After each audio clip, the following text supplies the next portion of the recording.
We are asking the question this morning: how do you manage waste in your home, in your offices, if you work in a market, wherever you are? How do you manage waste? Do you sort them before you dispose them, or do you just put everything in one? So it's something that we all need to consider very carefully. What is the right and environmentally friendly way to dispose of our waste? The Council for Scientific and Industrial Research Institute of Industrial Research, together with its partners, are undertaking a project known as Accelerating the Adoption of the Circular Sanitation Demonstration System. Profu Bebre. Accelerating the adoption of the Circular Sanitation Demonstration System. And it's a project that is seeking to get us improved outcomes when it comes to our waste management. So we want to understand what this new system have sent us and these details. From my far left, Dr. Kofi Benefo, research scientist from CSIR, IIR, and the technical expert of the Actuate project. Sir, welcome. Right next to him, Mr. Imoro Suleimana, headmaster of Umar Bin Khattab Islamic Basic School at Medina Zongo. Thank you very much. You are a beneficiary school of this Actuate project. So I just want to understand, accelerating the adoption of the Circular Sanitation Demonstration System. A long sentence which simply means what, Doc? Yeah, we coined it and call it Actuate. And then picking it from the end, it's looking at a demonstration that is a setup which is used in explaining how the waste is managed. And in the school curriculum, they have biogas system in it. So it's going to support the biogas system that is in the curriculum that the schools have. And I'm asking, what is it exactly? Is it like a litter bin? What does it look like? Okay, it's a container. Let's take any of the plastic containers that we use to store water. We virtually call all of them polytank. Any of those can be used as a way of generating biogas, and it's a waste to energy system. So anything that can ferment, if you take, let's say, two things, you take banana peel and then you take a glass, you bury it in the ground. After 2 weeks, 6 months, you go, you won't see the banana peel, but you see the glass there. So the glass does not ferment, but the banana peel ferments. So anything that can ferment, if you put it in what we have designed, it is not a new technology. It's an old system that exists, but we are introducing it, making it popular in our system. So it's then able to generate energy, which is basically called biogas from a biological system, which is fuel and can be used for various things, including cooking, heating, and even in cars. How did you come up with this idea for the institute that you are attached to? Well, CSIR is the Council for Scientific and Industrial Research. It is the research wing for. So if you're talking about research, there are the universities. They do about 30% of research and then 70% teaching. And then we at the CSIR do 70% research and then 30% teaching. So in our research, we have a number of divisions. And then my division is the energy division. So under the energy division, and one of the research activities includes the waste to energy.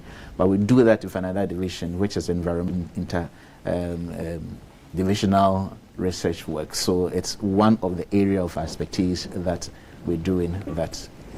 Mr. Suleimana, how did the school, Umar Bin Khattab Islamic Basic School, get picked to, I suppose you are piloting to see how the children receive it and the teachers as well? How did you get your name on that list? Thank you very much. CSIR was doing a bigger project called Recirculate within the Zongo, Medina Zongo community, where they were testing the source of water contamination, whether through the pipes storage, I mean, the source of the water, like the dams, rivers, whatever. So they were doing that project within the Madina Zongo community. And it got to a point they needed to install a weather station. They will use the weather station to be able to measure all kinds of weather within the Madina, Adenta, Amasama enclave. So they were looking for space to do that. So, or a school to do that. So they contacted me. I consulted my superiors, I mean, who is the proprietor of the school, Csir-Iir, and the school management committee members. They agreed, and we willingly gave our space for the weather station to be installed. So coming along from this recirculate, so Actuate is basically the baby of the recirculate. So when they were looking for a place to install the biodigester for what we are currently having to take place, they contacted me, and then I willingly also gave space. I mean, we are using the school septic tank for that. But then there are other partners. So Lancaster University is spearheading the process, and CSR Ghana is leading the Ghana team. So that we're supposed to write a supporting proposal for Lancaster University to win the bid at the Global Challenge Research Fund through UK Research and Innovation. So we wrote our proposal to support that bid. I mean, spearheaded by CSR Ghana.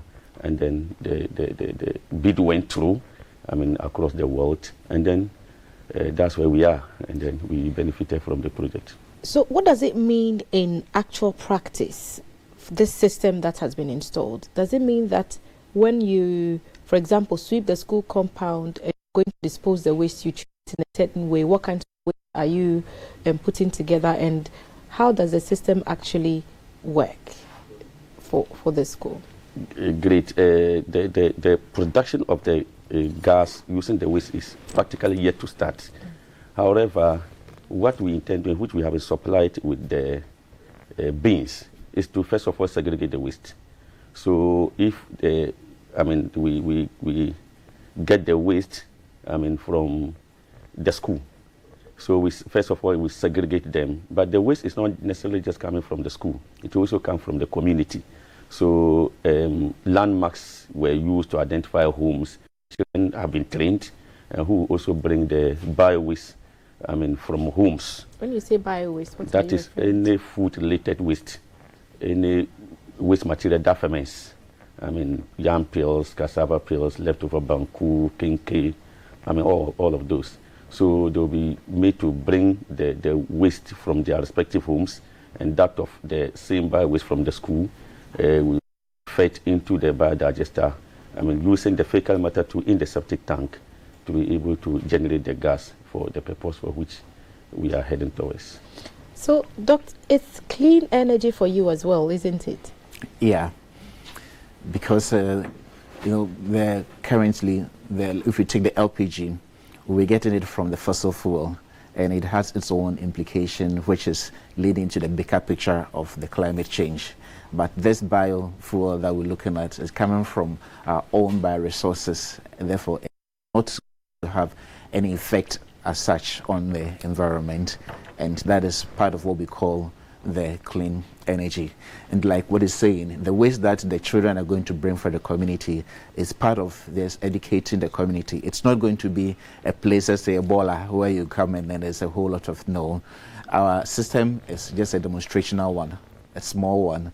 So the children have been trained, that is in a school, to bring small quantities of waste which can be managed by the digester. So it's not going to be a place where it's like everybody brings a whole barrel of waste and then have to go and manage. No, it's not Ebola center.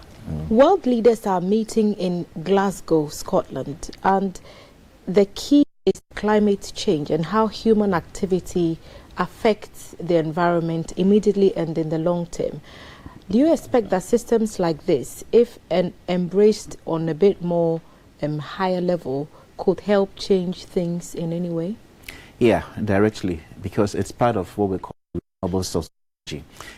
I was listening to the 26 and they were mentioning methane, and then in what we are doing, it is trapping the methane. What happened is that, see, let me use that locator, the boiler that we put there. then it starts fermenting and it gives out gases. One of the gases that is methane, and it just goes into the atmosphere and it affects our environment. By this time, we are putting this boiler in an enclosed system, so the kind of methane that will be generated is being controlled. So we're not just releasing any the gas into the environment. So what we're doing fits directly into that international meeting. And I wonder, Headmaster, how the children have embraced this technology. You're seeking to educate them and the community. How has it been received, even within Medina? Is overwhelmingly received. We sought to sensitize the children, and then we use even 2 sessions. I mean, for each of the days that we sensitize them, and then Dr. Benefo was the training to work on the technical component of what we discussed. So the children from basic 4 up to junior high 3 have all gone through the training, and then to sensitize them about the benefits of the project and how they were ready to embrace it, and then to take the full advantage of what it entails. Even the parents of the children were also invited, and they have also been taken through the process, and then they appreciate, they are ready and to sustain, to protect, and to make sure that the project is sustained within the community. I understand there's a show lab. Yes. What is that? Yes, the show lab is basically the results of what transpires at the digester. In the show lab, the gas that is produced at the biodigester is transferred through a lead pipe into the show lab. So in the show lab, there's a lamp that the gas will be used to light the lamp, and then a stove that it will be used to also generate gas for heating, for boiling, for cooking, and all kinds of laboratory related issues that will be done by teachers and students within the laboratory to enhance the teaching and learning of science and that of research. Is it something you're actually using in the school? Because if you are generating biogas, for example, and you can use it to cook and other stuff as you're saying, are you actually using it in the school?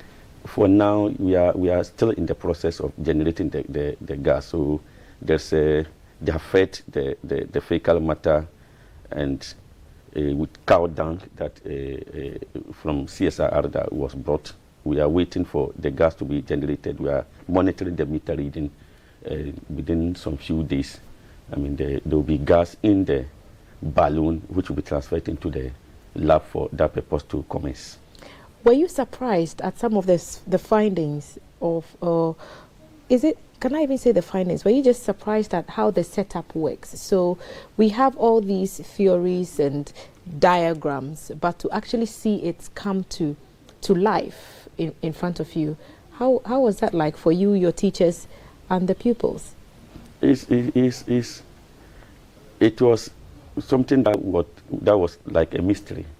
I mean, that we've been using gas in our respective homes. We didn't know how the process come about, and only for us to get to do that.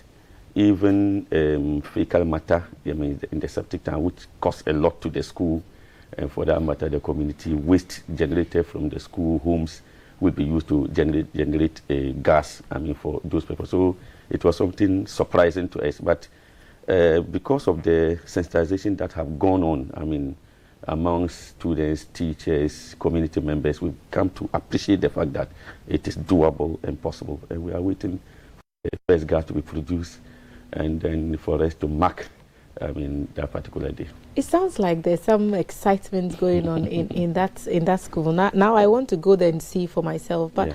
Dr. Benefo, what's the plan to do this on a large scale? Because only a headmaster and his pupils and teachers are benefiting from this. There are others who may be interested. Yeah, for this particular one, that was a sponsored project from Lancaster University. So the funding is coming from them, and it's limited to the school, even though there has been an extension of a smaller project where currently 5 other of such schools we are engaging them. They may not have the same size as we have, but then yesterday the lead will discuss with me if we can have just a small realistic one that they can do to produce some amount of gas to know that this works. So with the 5 schools, we're hoping to do that. But on the large scale, it will basically need funding. For the human capacity, we are available, and then I am a government worker, I'm paying a salary. So getting me to do that work does not necessarily mean that I have to be paid again. It may be my transportation and then other little things. But if there's a resource, there's the money to be able to buy the containers, it won't be a difficult thing. And once we do it in one school, currently being a pilot, it can be done in other schools. It's a facility that is used by all kinds of organizations. Instead of throwing your waste away, that can be used to generate energy. So it becomes like generating your own gas for usage. So we are seeing we've just seen certain scenes this is the current situation, something that we are trying to change. So waste being dumped indiscriminately, there's no sorting, and obviously a huge environmental threat and a risk as well, cholera outbreaks and whatnot. You're trying to change all that by introducing a cleaner way of doing things, which includes waste segregation. So it's a lot like the compost system. You need to sort those bits that you want out and then leave out the ones that you don't want to generate the kind of clean energy that we are seeing on the screen. What can you tell us about what we are seeing? Yeah, this is the current system that is within the school, and it's a 1.5 meter cube system. You know, if we talk about waste, we can break it into the ones which are non-disposable, that's biodegradable, the ones which cannot ferment, and then all others that can ferment. And we have different ways of handling them. So the ones which can ferment is our focus here in this particular project. And then currently we saw the solar panel. The system is being powered by the solar panel because there are some motors, and then it means that it can be done in places where there's no electricity. It doesn't limit you. And then this was built on the septic tank. So we take the septic waste and then we'll pass it through this biogas, and then it will be able to generate energy. And then this particular one that is showing is a macerator. A macerator is like a blender. So if you bring the waste, then you pour it in. So all your cassava peels, banku, and stuff goes into that. Yeah, it goes into that. And then it gets blended somehow, and it goes into another chamber. So what is being shown now, that when you open it, it will stop blending because you have a blade in it. We close it and then it will blend again. Safety device for the system. So the waste now will be piped through, so we're opening that side which is being shown, then it will go down into a withholding tank. You mix it with water and then it's pumped through up there. This one can be called just like the muff. It's similar to how we eat. And this is just showing how the solar system would work. You need a sun's energy, and then it powers it. It's stored also in a battery which can be used. The system is also stirred. So this one is how you can stir it, and it's manually. So this one can be done by the children in the school. Just a little bit of training, just like a car steer that you are turning, and then it will stir the system inside, and it will produce the biogas which is piped into the shoe lab. So it's just a matter of creating your own gas instead of, let's say, taking an empty cylinder to go and then buy gas. Now your waste in your house is what you can turn into gas. So then the waste doesn't need to be emptied as we know it now? Yeah, so let's say if you're taking your kitchen waste, when you have put them together, then you send it into the digester instead of putting it in another bin and then adding all other waste unsorted and finally taking it outside for, in my area, is a Zoom Lion which comes to take it, so we change it. Right. How much does this system cost? For this particular one, it's a demonstrational one, and then we haven't costed, but it's more expensive than the real thing. That if we had to commercialize it, it will be cheaper than what we're seeing here. So if persons want to contact you, partner you, or to even be a part of this project, how do they contact, how did they reach you? Well, Csir-Iir, we just There are 13 institutes of us. You walk into any one of them. If you are lost, you'll be directed to the right place. But we are located at East Legon near American House.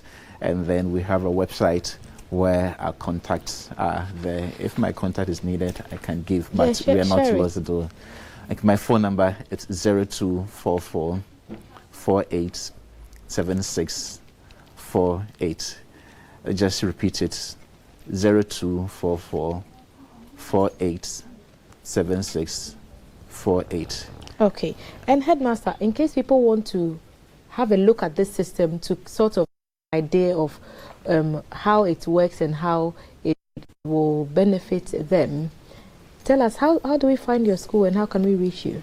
Well, you can, just like how you contact us, you can also contact us through mobile phone, number that I may share so that you can be directed to the school by situated in Madina Zongo.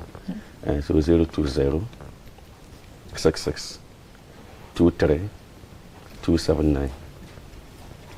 Right. Thank you, gentlemen. Thank you. Thank you. Just excited watching it because it seems like something that the kids could really get into. I think I'll pass by the school and have a look at the system myself. CSIR, we wish you well. Enjoy the demonstration system that has been set in place for you, and hopefully it helps us going forward to think about waste a bit more appropriately, waste disposal in particular a bit more appropriately. Yeah. Thank you for what you're doing. Dr. Kofi Benefo is a research scientist from CSIR IIR, and is the technical expert of the Actuate project. Actuate is the accelerating the adoption of the circular sanitation demonstration system.